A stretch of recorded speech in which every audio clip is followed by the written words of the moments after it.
ആറ്റിങ്ങൽ വാമനപുരം നദിയിൽ ഹോട്ടൽ മാലിന്യം നിക്ഷേപിച്ചത് കണ്ടെത്തിയതിനെ തുടർന്ന് പമ്പിംഗ് നിർത്തിവച്ചു. ആറ്റിങ്ങൽ, വർക്കല നഗരസഭകളിലും പരിസര ഗ്രാമപഞ്ചായത്തുകളിലും ശുദ്ധജലമെത്തിക്കുന്ന പ്രധാന ജലസ്രോതസ്സായ വാമനപുരം നദിയിലെ പൂവമ്പാറ പാലത്തിന് സമീപമാണ് കഴിഞ്ഞ ദിവസം രാത്രി 8 മണിയോടെ ഹോട്ടലിൽ നിന്നുള്ള മാലിന്യം ഒഴുക്കിയതായി കണ്ടെത്തിയത്.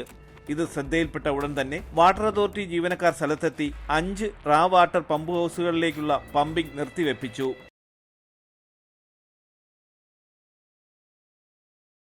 തുടർന്ന് സ്ഥലത്തെത്തിയ ഉദ്യോഗസ്ഥർ സൂപ്പർ ക്ലോറിനേഷൻ നടത്തിയതിനു ശേഷമാണ് രാവിലെ 10:30 മണിയോടെ പമ്പിംഗ് പുനരാരംഭിച്ചത്.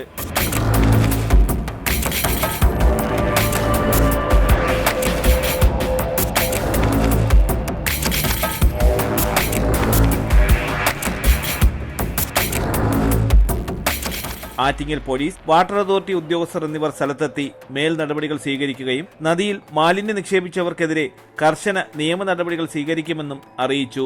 തലസ്ഥാന വാർത്തകൾ, ആറ്റിങ്ങൽ.